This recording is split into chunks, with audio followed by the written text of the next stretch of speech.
Padre Celestial, le damos gracias en esta mañana por el regalo de la vida, por el regalo del nuevo día, por esta oportunidad que nos concede de estar reunidos delante de su presencia en comunión unos con otros, como iglesia, como familia de fe.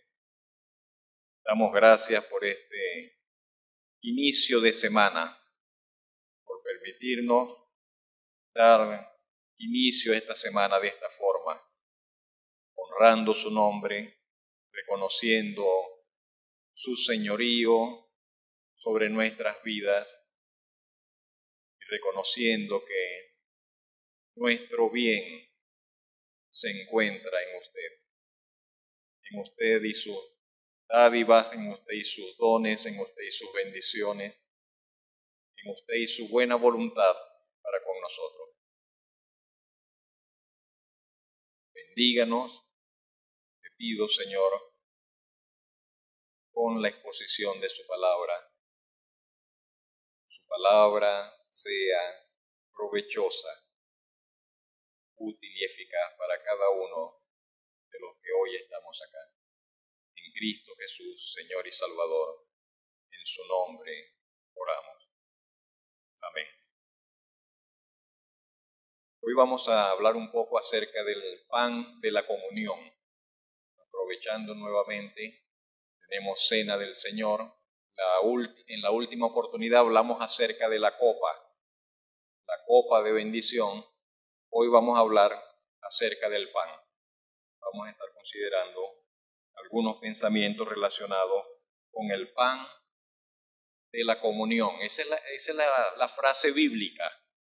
Así se expresa, esas son las palabras que encontramos en el Nuevo Testamento. El pan de la comunión. Y esto que hoy de lo cual vamos a participar, es el reflejo de esas palabras. El pan de la comunión. Unas 400 veces hay referencias al pan en la Biblia, al pan natural. Cerca de 400 veces. De esas, unas 300 más o menos en el Antiguo Testamento y unas 100 veces en el Nuevo Testamento se hace referencia al pan. La primera vez que en la Biblia se hace mención del pan es cuando Dios le dice al hombre, cuando Dios está dictándole sentencia a Adán y le dice: de ahora en adelante tendrás que ganarte el pan con el sudor de tu frente. Es la primera mención que hay en la Biblia acerca del pan. Y la última mención la encontramos quizás por lo menos si la carta de Segunda de Tesalonicenses fue la última carta que se escribió de la Biblia, entonces sería en esa carta, donde el apóstol Pablo le dice a los hermanos que ninguno debe comer el pan de balde, sino que todos tienen que trabajar para ganarse su propio pan. Pero si no es esa, sino que tomamos la carta a los hebreos como la última mención, según como está ordenado el Nuevo Testamento, entonces en la carta de los hebreos sería la última mención y es cuando se hace referencia a la mesa de los panes de la proposición en el tiempo de la primera alianza. Y resulta algo interesante en la historia del pan. Nadie sabe a ciencia cierta quién inventó el pan y desde cuándo nos acompaña el pan. Moisés comenzó a escribir el Génesis unos 2000 años antes de Cristo. Estamos hablando de hace unos 4000 años. Pero ya el pan existía. Ya el pan venía desde mucho antes. Permítame leer algunas cosas tomadas de allí. Hay muchas tesis. Y cuando nos vamos hacia la antigüedad, nos vamos a encontrar con muchas historias que puede que sí, que puede que no, quién sabe. El documento antiguo, uno de los documentos antiguos mejor atestiguado y más digno de confianza por su cantidad de copias y todo eso es la Biblia, es el Antiguo Testamento. Pero hay por miles el número de manuscritos antiguos. Sobrepasa todos los escritos de los griegos, de los antiguos, de los romanos, de los egipcios, de todos ellos. Pero con todo y todo, bueno, son ciertas, hay ciertos relatos que por allí más o menos, que si fueron hace 7.000 años, que si fueron 9.000, que si fueron 10.000, ya eso son como los mitos científicos, los mitos de ciencia. Ellos hablan de nosotros y piensan que el Evangelio es un mito. Pero eso es una cómica, el mito es el de ellos. Cuando ellos dicen, no, que hace no sé cuántos miles de millones de años. ¿Y quién te dijo a ti que hace miles de millones de años?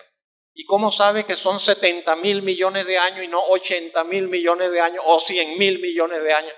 Entonces ya esos números poco importan, al igual que son poco confiables, no tienen ningún tipo de confiabilidad. Pero bueno, sígame un poco aquí en alguna lectura. Se cree que el primer pan, dicen algunos, fue preparado hace unos 9.000 años. La primera vez que se preparó el pan fue hace cerca de 9.000 años y fue en Egipto. Se piensa que fue en Egipto donde se inventó el pan. Con harina de trigo, con levadura, con cerveza. Las excelentes condiciones que proporcionaba el Nilo, el río, para el cultivo, se veían favorecidas por las constantes crecidas del río. Y los datos encontrados muestran que en Egipto se consolidó la tecnología de la panificación y que en Egipto se crearon los primeros hornos para hacer pan, aproximadamente unos 4.000 años antes de Cristo. Según algunos historiadores, los egipcios inventaron la costumbre gastronómica de colocar una pequeña rueda o gasa de pan, de trigo, en cada comida. Eso antes no se estilaba. Pero quienes son los verdaderos inventores del pan son los griegos. Los griegos fueron los que, comenzando a comerciar en relaciones comerciales con los egipcios, alrededor del siglo III antes de Cristo, hicieron del horneo, del arte del hornear, del asunto del hornear el pan, hicieron un arte de ello. Los griegos elaboraron más de 70 tipos de pan, de muchas formas, experimentando con distintos tipos de harina, de trigo, de cebada, de avena, de salvado, de centeno, hasta harina de arroz. Agregaron además a los panes que preparaban los griegos, por favor, ve pasando las imágenes que están allí porque si no, no quedan todas allí. Agregaron además especias, agregaron miel, aceite, nueces a los panes que preparaban. Con los griegos, el pan pasó de ser algo ceremonial, porque antes de los griegos el pan era algo ceremonial que no estaba a disposición de la gente. Solamente se usaba en ritos especiales, solamente se usaba en ciertos cultos, solamente tenían acceso las personas ricas. Pero con los griegos el pan pasó de ser un alimento de origen sagrado a convertirse en un alimento popular. símbolo de la buena mesa. Inclusive en muchas obras de los escritores griegos, de los poetas griegos, de los filósofos griegos, se hace mención del pan, lo cual ya nos habla de que el pan vino a ser un elemento de uso común y cotidiano en la mayor parte del quehacer humano. Ustedes saben, después de los griegos vinieron los romanos y el imperio romano se consolidó y es quien dominaba en los tiempos del Señor Jesucristo y hasta después del tiempo del Señor Jesucristo. Durante la época del imperio romano, al principio, la fabricación del pan estaba limitada en las ciudades de Roma. No se acostumbraba a preparar pan en las ciudades romanas. Se consideraba algo extraño, incluso inalcanzable. Y solamente las personas adineradas, las personas ricas en Roma, tenían la posibilidad de participar o de disponer de pan. Poco a poco esa realidad comenzó a cambiar. Y ya para el año 30 de nuestra era, en los tiempos de nuestro Señor Jesucristo, Roma contaba con cerca de 200 panaderías, dirigidas por profesionales especializados, y el precio del pan estaba inclusive legislado, registrado, regulado por los magistrados. Se formalizaron las panaderías y los romanos comenzaron a mejorar los medios, los molinos, amasadoras, hornos. De hecho, los hornos que hoy nosotros usamos, estrictamente hablando, se dicen son hornos romanos. Se les llama así hornos romanos. Durante la Edad Media, ese tiempo del siglo IV en adelante, 5, 6, 7, 8, hasta siglo XI, XII, XIII, por allí, no hubo mayor progreso. El pan siguió tal cual como lo dejaron los romanos, digámoslo así. Pero durante los tiempos de hambruna, en Europa, por ejemplo, el pan se convirtió en uno de los alimentos más caros. Y los monasterios, las iglesias, se convirtieron en el principal productor de pan. En las villas medievales empezaron a cobrar importancia. Y en el siglo XII aparecieron las primeras asociaciones de artesanos de diversos oficios y surgieron las asociaciones de panaderos y se proclamó a los panaderos como profesionales. Y el pan vino a ser un alimento básico del pueblo y la producción y distribución del pan estaba regulada por el gobierno, al igual que en Roma. A finales del siglo XVIII, con el desarrollo también de la agricultura, se hicieron investigaciones sobre la harina, se alcanzaron mejoras significativas en la tecnología de la molienda de la harina, en la producción del trigo, y a medida que aumentaba la oferta, el precio del pan caía. Y el pan blanco, que antes solamente estaba dispuesto para ciertos grupos sociales, pasó a estar disponible entonces finalmente el pan blanco para toda la población. Se desarrolló el sistema de horneado, los molinos con la invención de los molinos de vapor. Se comenzaron a airear la masa, surgieron nuevos tipos de levadura, técnicas mecánicas para amasar el pan, ya no solamente a mano.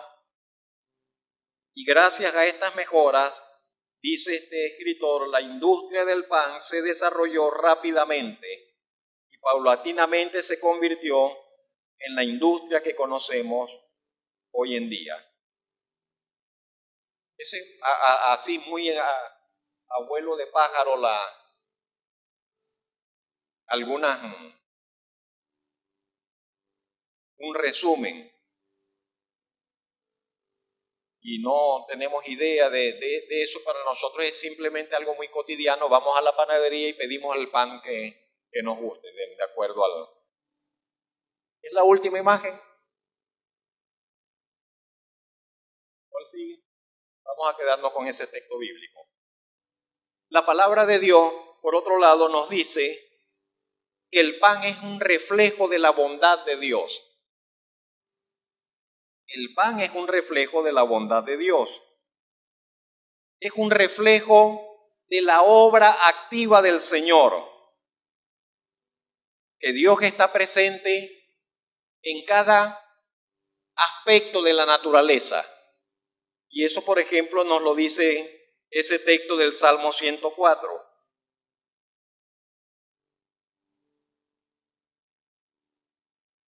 Dios hace producir el heno para las bestias. Dios hace producir la hierba. Dios hace posible que el hombre obtenga el vino,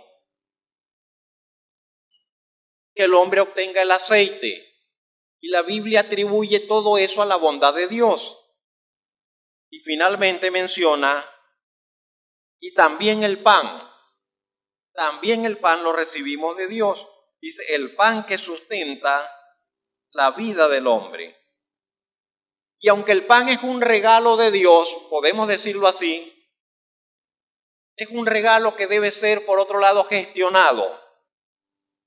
Repito, porque ya lo mencioné anteriormente, que debe ser gestionado con un diligente trabajo. Y la Biblia dice, no está bien que el hombre coma el pan de gratis.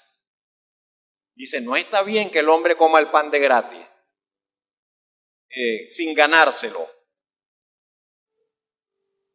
La mujer virtuosa de Proverbios 31, de todas las cosas que hace en su hogar, y dice, no se come su pan de balde, no come el pan de balde.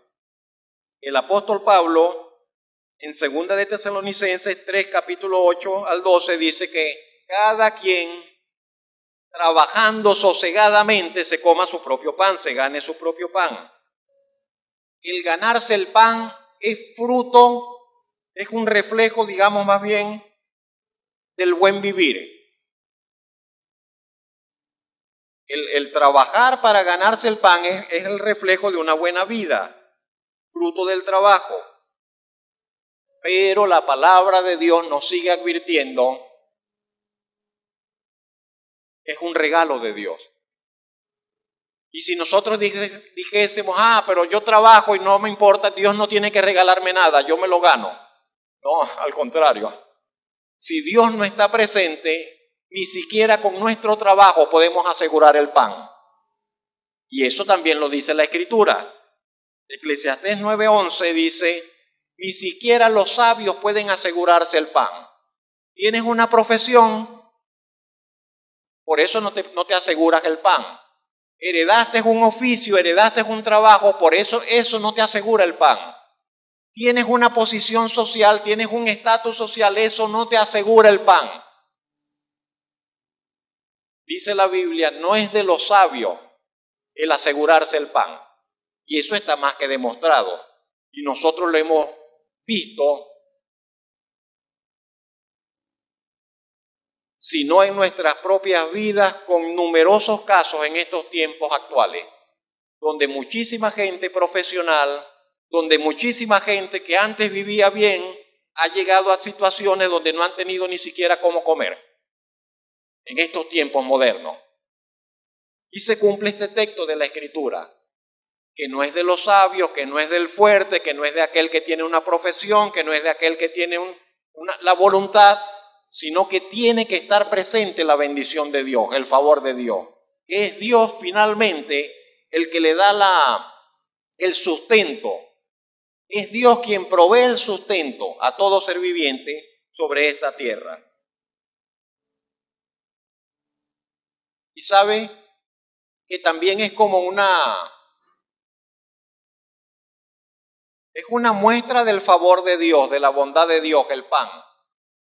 Es una bendición el poder comer. Y todas las personas que disfrutan de una buena comida deberían dar gracias a Dios siempre por poder comer.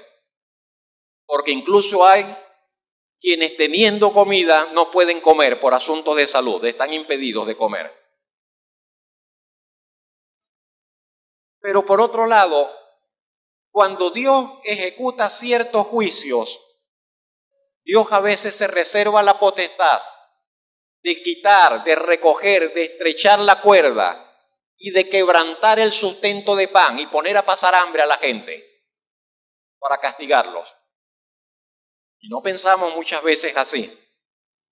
Y algunos piensan, a ese Dios no me parece. Bueno, ese es el Dios de la Biblia. El Dios de la Biblia ama y el Dios de la Biblia castiga. El Dios de la Biblia recompensa, el Dios de la Biblia también pone a pasar dificultades. El Dios de la Biblia ha de llevarse multitudes a la gloria y el Dios de la Biblia ha de condenar multitudes a una eternidad en el infierno. Ese es el verdadero Dios. Los otros es una cómica. Cualquier otro Dios diferente a ese es una cómica, un invento de los hombres. Pero el verdadero Dios que se manifiesta en las Escrituras, dice la Biblia, este texto que tenemos acá, por ejemplo, en determinados momentos quebranta el sustento de pan sobre las naciones para humillarlas, para castigarles por sus pecados, para que se vuelvan a Él, para demostrar que Él es Dios y solamente Él es Dios. En Ezequiel 4:16 leemos, por ejemplo, Hijo de hombre, he aquí, quebrantaré el sustento de pan en Jerusalén, y comerán el pan por peso y con angustia, y beberán el agua por medida y con espanto, porque para que al faltarles el pan y el agua, se miren unos a otros con espanto y se consuman en su maldad.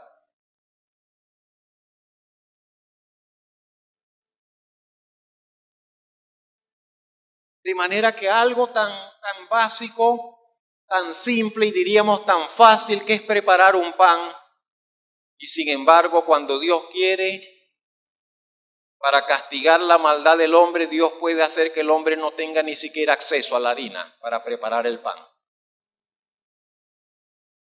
Parece asombroso.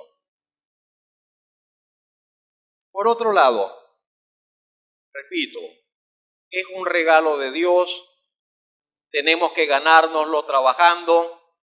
Está mal que los gobiernos sinvergüencen a la gente dándoles dinero de a gratis, sin así es una sinvergüenzura, es una manipulación. El obrero es digno de su salario. Los trabajadores no tienen que recibir migajas del gobierno, los trabajadores son dignos de recibir un salario justo que cubra todas sus necesidades. Es lo justo, de trabajar y ganar bien. Pero aunque es un regalo de Dios y nos lo debemos ganar trabajando, por otro lado el Señor Jesucristo enseñó que es algo por lo cual deberíamos orar a diario. ¿Recuerda? El pan nuestro. ¿De cuándo? Dánoslo cuándo. Entonces, cada día nosotros deberíamos, Señor, el pan de hoy, espero por usted el pan de hoy. Y cada día, así como pedirlo, cada día también deberíamos agradecerle, Señor, gracias porque hoy me diste el pan. Hoy nos diste el pan necesario. El Señor, nuestro Señor, nos enseñó que debemos orar diariamente pidiendo a Dios que nos dé el pan. Y repito, debemos considerarnos bendecidos. Usted debe considerarse bendecido o bendecida si puede comer su pan cada día, porque en verdad lo es, en verdad lo somos.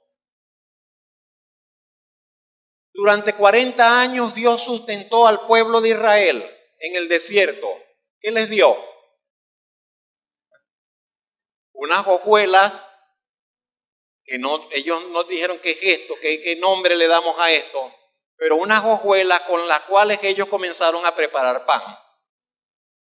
40 años Dios les sustentó con esas hojuelas con las cuales preparaban pan, tortas cocidas, tortas horneadas, y todo el pueblo participaba de la recolección de esas hojuelas como parte del proceso de la elaboración, en cada familia.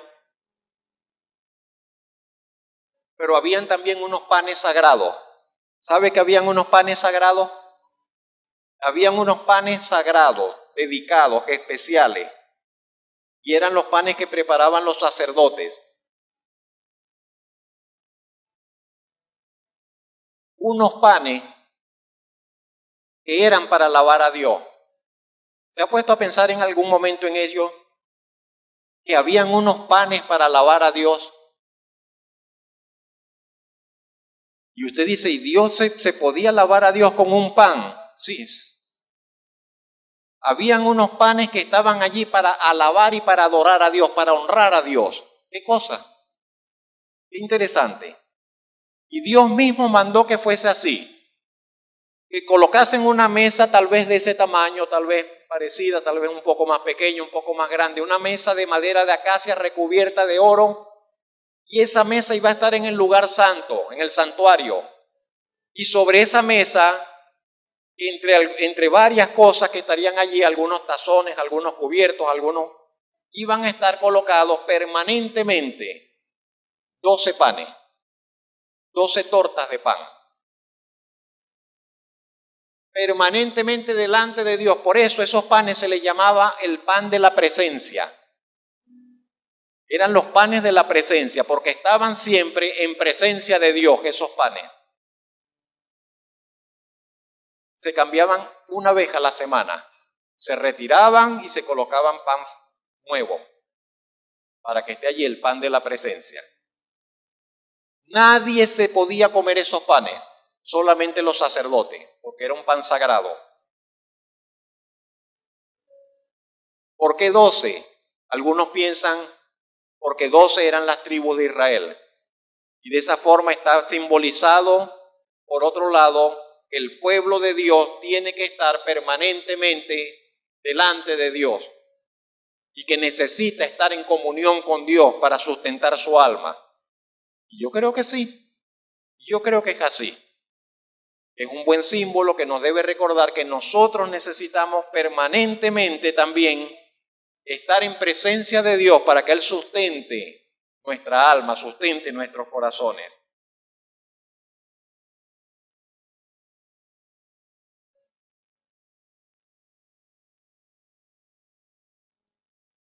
En el Nuevo Testamento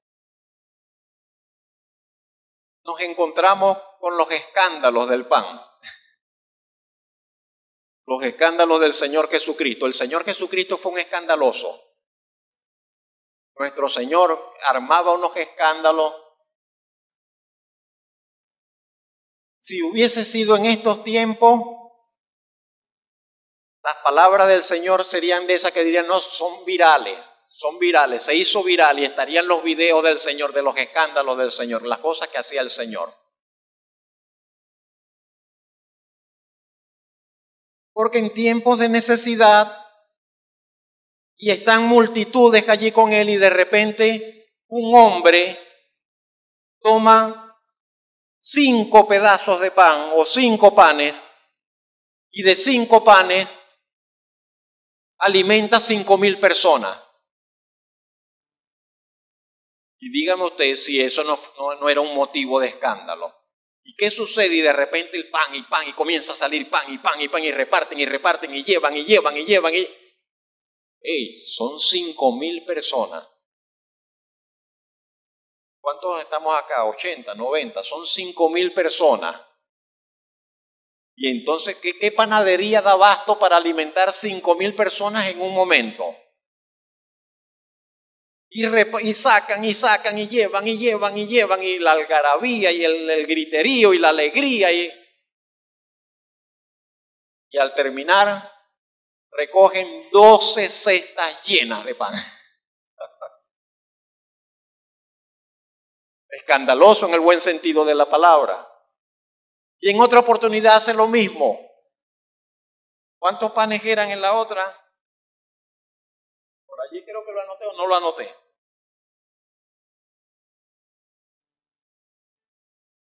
En la otra era con 7 panes.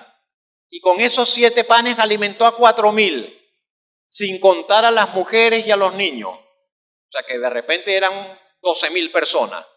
Porque si donde hay un hombre generalmente hay 2 mujeres y donde hay una mujer y un hombre generalmente hay 2 o 3 niños. Entonces quizás eran 10,000 o 12,000 personas. Y de allí también recoge 7 cestas llenas de sobra. Y las recogen porque el Señor dice, recojan todo para que nada se pierda. Que deberíamos tener eso siempre presente. El Señor nuestro no le gusta desperdiciar recursos. Que nosotros hacemos mal cuando malgastamos y cuando malutilizamos los recursos que Dios nos da. Que Dios no quiere que desperdiciemos recursos. Y que de las bendiciones que Él nos da, que abundan y sobreabundan, que el sobrante no lo tiremos a la basura. Que el sobrante lo recojamos y se lo demos a quien no tiene. ¿Sabe que eso es lo que tenemos que hacer? Y entonces, claro, la gente cuando ve un hombre así, dice, este es el líder que necesitamos. Este es el presidente que nos hace falta. Este es el rey que nos hace falta. Este es el profeta que tenía que venir. Vamos a buscarlo y vamos a llevarlo y vamos a hacerlo rey. Así reaccionaron. Y el Señor, dice la Biblia, sabiendo que venían para hacerlo rey, el Señor vino y se escabulló y se fue. Y la gente dice, ¿dónde está el hombre que multiplica pan? ¿Dónde está el hombre aquel que multiplica el pan? Y el Señor les dijo a esta persona, en Juan 6:27, trabajen no por la comida que perece, sino por la comida que a vida eterna permanece, la cual el Hijo del Hombre os dará, porque a éste señaló Dios el Padre. Y he ahí el llamado del Señor. Sí, el pan es tan sabroso, el pan es tan necesario, el pan es tan importante, el pan es una bendición, el pan es un regalo de Dios. Si tenemos sustento y abrigo, démonos por satisfechos. Pero hay algo todavía más importante que el pan. Hay algo todavía más importante que el pan. Y es esa comida que no es material, esa comida que permanece para la eternidad.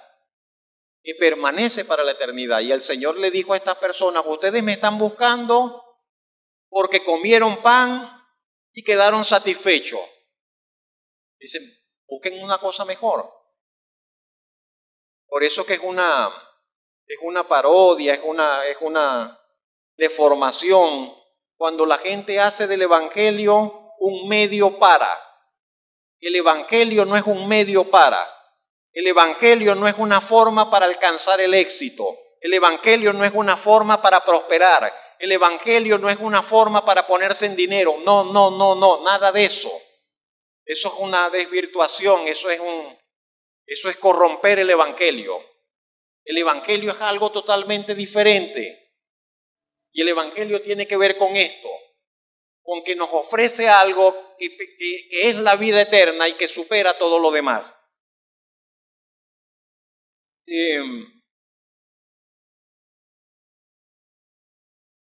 En esa oportunidad, cuando el Señor está hablando con ellos y les dice estas palabras, mencionó lo siguiente además.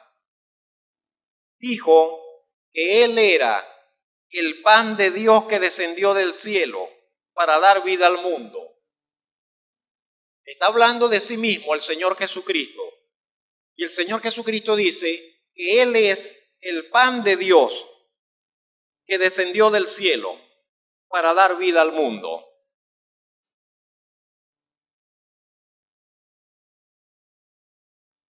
Podríamos decir el pan, como dijo el salmista, que sustenta la vida del hombre, que da vida al hombre. Y el Señor Jesucristo dice, yo soy el pan del cielo que da vida al mundo. El pan que nos quita el hambre. Tenemos hambre, comemos pan, se calma esa ansiedad, se calma esa necesidad. Y el Señor Jesucristo dice de sí mismo que Él es el pan de vida, que libra del hambre. Porque eso es lo que dijo. Él es el pan de vida que libra del hambre, no por un rato, por siempre. Que libra del hambre por siempre. Dice, el que come de mí, nunca más le va a dar hambre. Es una maravilla. Y la gente todavía no caía en cuenta. Y cuando le escuchan eso, dicen, danos de ese pan. Yo quiero de ese pan, comer de ese pan, que como ese pan y nunca más me va a dar hambre. Y el Señor está hablando de otro asunto. Pero Él es el pan de vida que libra del hambre por siempre. También dijo que es el pan vivo, que quien de Él come vivirá por siempre. Entonces, estas palabras junto con las anteriores de Juan 6:27, que el Señor les dice, trabajen por la comida que a vida eterna permanece, la cual les dará el Hijo del Hombre, porque a este designó Dios el Padre, nos llevan a un punto, ¿no? Algunas personas piensan que estamos hablando de religión. Y si estuviésemos hablando de religión, valdría la afirmación, tendría quizás validez la afirmación que dice, en religión cada quien que crea lo que quiera. Respetemos y que cada quien crea lo que quiera. Yo creo esto, tú crees esto, yo creo aquí, yo creo en Alá, yo creo en Mahoma, yo creo en no sé quién, yo creo en Buda, yo creo en el otro, yo creo en Confucio, no creo en nadie, que cada quien crea lo... Ah, bueno, si es de religión, sí, que cada quien crea lo que quiera. Pero como no se trata de religión, entonces, sino que se trata de esto, del Señor Jesucristo. ¿Y quién es el Señor Jesucristo? Entonces nos encontramos con un problema, que cada quien no puede creer lo que quiera. Porque la Biblia dice que Dios va a juzgar a todos los hombres, de toda la bolita de la tierra, los va a juzgar a todos por la posición que hayan asumido con relación al Señor Jesucristo. Los va a juzgar a todos con relación a las palabras y a la actitud que tuvieron con relación al mensaje y a las palabras del Señor Jesucristo. Porque dice la Biblia, y como leímos en Juan 6:27, que el Señor Jesucristo es el único señalado del Padre. Entonces, ¿qué dice la Biblia? Sí, que el Señor Jesucristo es el único, el señalado del Padre, el sin igual. No me vas a venir a colocar aquí a Mahoma y al otro al lado del Señor Jesucristo, porque no hay comparación, no se pueden colocar. El Señor Jesucristo es sin igual entre todos los hijos de los hombres. Y eso es lo que precisamente la Biblia afirma. Y no es que la Biblia lo dice así, medio escondidito, que no se escandalice la gente. No, la Biblia lo dice claramente. La Biblia lo afirma claramente, pero categóricamente. Esto es así. Ninguno como el Señor Jesucristo. Jesucristo es clase aparte y sin igual entre todos los seres humanos. ¿Por qué es sin igual? Si todos los hombres somos iguales. ¿Por qué el Señor Jesucristo es diferente? ¿Qué lo hace diferente? Ahí es donde comienza a ponerse bueno el asunto. Porque la Biblia dice que Él no nació como nosotros nacimos. Usted y yo nacemos porque fuimos concebidos por un padre y una madre que tuvieron relaciones sexuales y entonces de esa unión surgimos nosotros.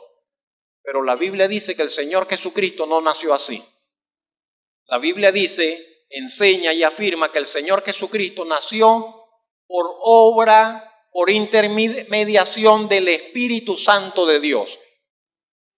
Que María, siendo una muchacha que no había tenido relaciones sexuales nunca, jamás con nadie, el Espíritu Santo vino sobre ella y ella quedó ella quedó embarazada sin haber tenido relaciones sexuales. Eso afirma la Biblia. Y los burladores dicen, ay, pero qué cosa tan absurda. No, absurda no, es necesario. Y si no hubiese sido así, entonces el mensaje de Jesucristo no tiene ningún sentido ni ningún valor, porque Jesucristo entonces sería tan pecador como nosotros. Pero es lo único que garantiza que Jesucristo naciese sin pecado. Él fue concebido sin pecado. Él fue concebido sin pecado, por intermediación del Espíritu Santo. Por lo tanto, aun cuando el Señor Jesucristo era totalmente humano, verdaderamente humano, no obstante, el Señor Jesucristo fue sin pecado, pues no heredó el pecado original de Adán, que heredan todos los hombres. ¿Qué es lo que hace que Jesucristo sea diferente? Que Él era y Él es verdadero Dios. Eso también afirma la Biblia, que Jesucristo es Dios. Eso afirma la Biblia, Jesucristo es Dios. Por Él fueron creadas todas las cosas, las que hay en los cielos y en la tierra.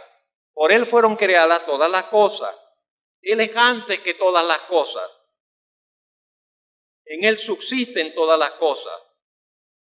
Es el creador de todas las cosas creadas. Todo fue creado por Él, para Él y por medio de Él.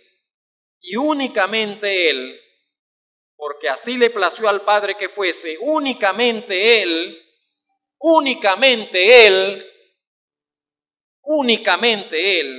puede dar perdón y vida a los hombres y librarlos de la muerte y del justo castigo que estos merecen por razón de sus pecados.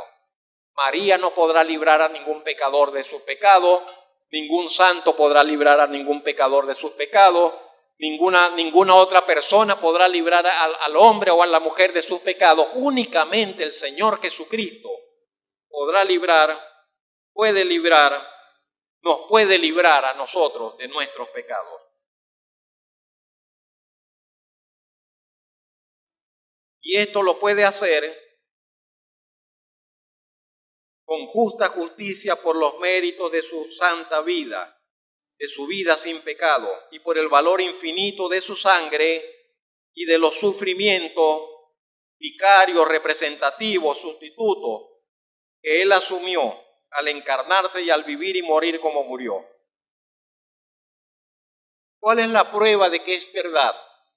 ¿Cuál es la prueba de que esto que digo es cierto? Porque a fin de cuentas, cada quien puede decir lo que quiera, a fin de cuentas el papel aguanta todo. ¿Cuál es la prueba de que esto es cierto? Y tenemos que irnos entonces a la tumba vacía. La prueba es la tumba vacía, la resurrección del Señor Jesucristo. Esa es la prueba de la veracidad de sus palabras. La prueba y evidencia de que lo que Él dijo es verdad, de lo que prometió, así cumplirá, de que Dios obrará de acuerdo con lo que Él expresó y enseñó, es la prueba de la resurrección. Porque Él resucitó, nosotros podemos creer, nosotros podemos saber, nosotros podemos tener plena confianza de que su palabra es verdad, de que sus promesas Él cumplirá, y nosotros podemos asumir con confianza nuestra posición como seguidores de Él. Él es nuestro pan. Él es nuestro pan. Y su muerte gloriosa y poderosa para otorgarnos perdón y salvación, eso hoy recordamos y proclamamos. Y cada vez que comemos del pan, y vamos a comer del pan, y usted dice, ¿qué significado tiene comer este pan? Cada vez que usted come de ese pan, cada vez que como iglesia nos reunimos para comer este pan, estamos recordando el valor sin igual de su entrega, de su cuerpo, de su muerte, de sus palabras, y estamos honrando su memoria, y su voluntad, porque Él fue finalmente. ¿Por qué hacemos esto? Porque Él dijo que lo hiciéramos. ¿Por qué tenemos una mesa con pan y vino? Porque Él dijo que lo hiciéramos. no por otra razón, porque Él dijo que lo hiciéramos. Él mismo fue quien ordenó, quien mandó que su iglesia partiese pan en memoria de Él cuando se reuniese. Así lo leemos. El Señor en esa oportunidad, estando con los discípulos, tomó el pan, lo partió y les dio diciendo: esto es mi cuerpo, que por vosotros es dado. Haced esto en memoria de mí. Haced esto en memoria de mí.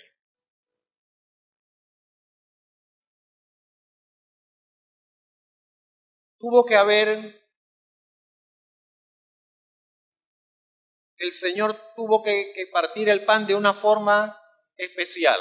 Especial quiero decir particular, de una forma llamativa quiero decir. Tuvo que haber un gesto, algo allí que llamó la atención de los discípulos cuando el Señor partió el pan. Porque días después, cuando el Señor había resucitado y se le apareció a algunos de ellos, ellos no lo reconocían. Y Él estaba hablando con ellos y no le reconocían. Y entraron, y cuando iban a comer, el Señor tomó el pan. Y cuando partió el pan, en ese momento lo reconocieron. Y dijeron: es el Señor. Tuvo que haber algo especial, algo significativo allí en la forma como Él partió el pan, que ellos luego lo reconocieron fue cuando volvió a partir el pan delante de ellos. Así nos lo dice Lucas en su Evangelio, en el capítulo 24, verso 35. Lucas también nos dice en el libro de Hechos que el partimiento del pan era algo que acostumbraba a hacer la iglesia. Que la iglesia se reunía y que cada vez que se reunía partían el pan.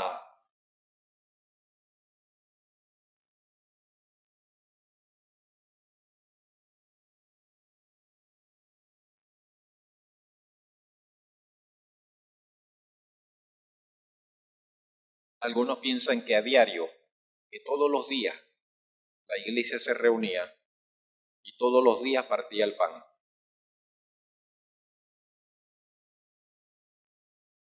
En Hechos capítulo 20, versos 7 al 11, por ejemplo, se nos dice que el apóstol Pablo había llegado de un viaje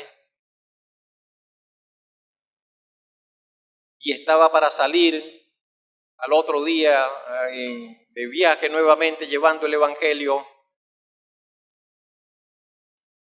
Y ya el partimiento del pan era algo que estaba establecido en las distintas iglesias, en las distintas comunidades cristianas, quiero decir, en las distintas ciudades.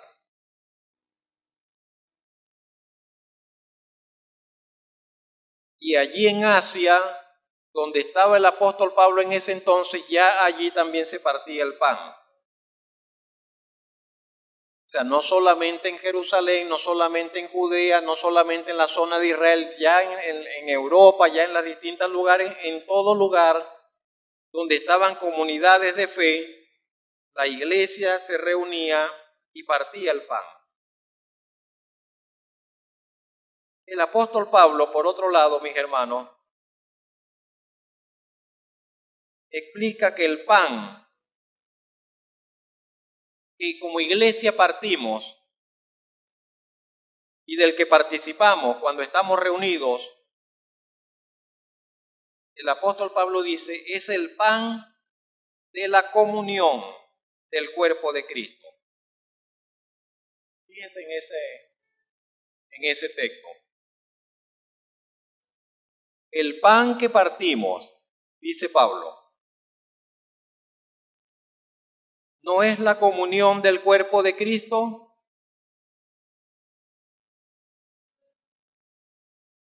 Siendo uno solo el pan, nosotros, aunque somos muchos, somos un cuerpo. Pues todos participamos de aquel mismo pan. Y entonces, ¿qué significa? ¿Qué significan esas palabras? Fíjese allí en comunión. Ese pan nos habla de comunión. ¿Comunión de quién? ¿Comunión de quién? De nosotros, como dice Esteban. Comunión de nosotros, la comunión de nosotros, la comunión del cuerpo de Cristo. Ese pan nos habla de comunión, de nuestra comunión, de la comunión que como cuerpo hemos de sostener, hemos de mantener, hemos de cultivar. Entonces podemos decir 5 cosas que están reflejadas en este pan, del cual vamos a participar. Número 1, es el pan de la comunión con el cuerpo de Cristo.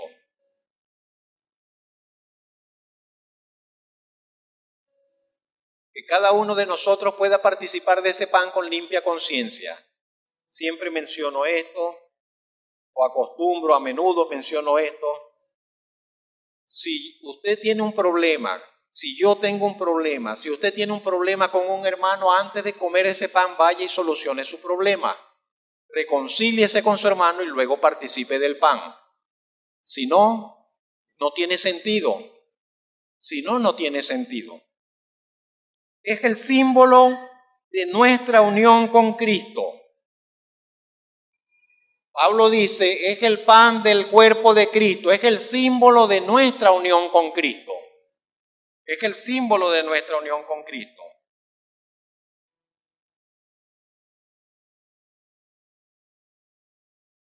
Es el símbolo de la unidad que estamos llamados a sostener en nuestro trato y relaciones.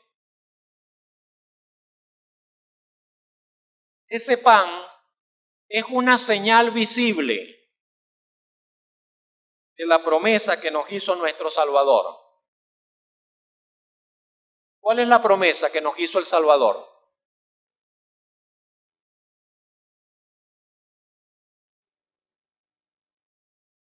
¿Cómo? Que Él volvería a comer el pan con nosotros. ¿Qué otra cosa? ¿Cuál es la promesa que nos hizo el Salvador? Relacionada con el pan. Relacionada con Él como pan. Que tenemos vida eterna. Ese pan es una imagen visible de que tenemos la vida eterna, de que recibiremos la vida eterna, de que hemos recibido en Él la vida eterna.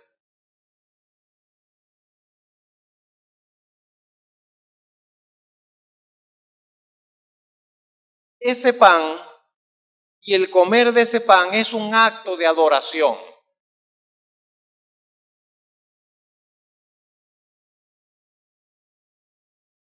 Es un acto de adoración a Dios, es un acto de adoración para nuestro Salvador, es un acto de adoración para el Espíritu Santo.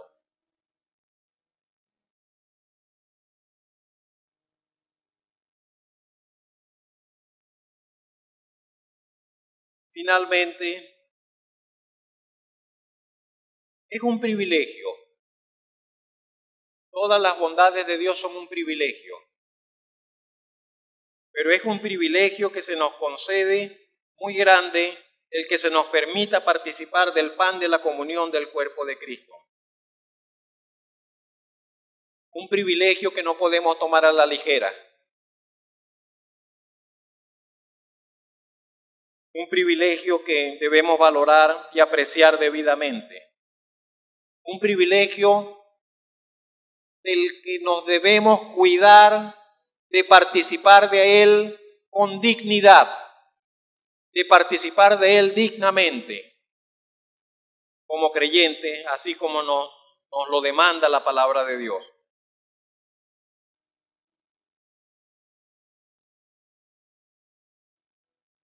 En Mateo 26, con estas palabras terminamos, dice, y mientras comían, Tomó Jesús el pan y bendijo, y lo partió y dio a sus discípulos, y dijo: tomad, comed, esto es mi cuerpo. Y tomando la copa, y habiendo dado gracias, les dio diciendo: bebed de ella todos, porque esto es mi sangre del nuevo pacto, que por muchos es derramada para remisión de los pecados. Y os digo que desde ahora no beberé más de este fruto de la vid hasta aquel día en que lo beba nuevo con vosotros en el reino de mi Padre. Señor y Padre celestial, damos gracias y alabanza a su nombre por su palabra, siempre ella tan luminosa, siempre ella tan completa en todo sentido y en todo aspecto. Y le damos alabanza por el Salvador nuestro, el Señor Jesucristo, nuestro sustentador de nuestras almas, sustentador en todo sentido de nuestras vidas. Hoy le honramos como ese pan vivo que descendió del cielo para darnos vida, como ese pan de Dios que se manifestó acá para que todo aquel que de él coma no tenga hambre jamás. Hoy le honramos, hoy le alabamos, porque tenemos esta bendición de participar con limpia conciencia de su mandato, de lo que él instituyó, que comiésemos del pan y tomásemos de la copa en memoria de él. Damos gracias por el pan de la comunión del cuerpo de Cristo. Damos gracias porque podemos hoy alabarle por formar parte del cuerpo de Cristo. Damos gracias, Señor, porque en el cuerpo de Cristo, Señor, usted dispuso que hubiese un lugar para nosotros. Damos gracias por la obra del Señor Jesucristo, por la obra santificadora, por la obra de salvación del Señor Jesucristo, que nos colocó, que nos unió a su cuerpo glorioso, a su cuerpo santo. Te damos alabanza, oh bendito Dios, porque a través de estos símbolos podemos entender un poco, podemos recordar, podemos agradecer, pero le alabamos porque la realidad es mayor que la que los símbolos expresan, que la que los símbolos nos recuerdan. Le damos toda honra, pues, Señor y Padre nuestro que está en los cielos. Damos gracias en Cristo Jesús. Amén.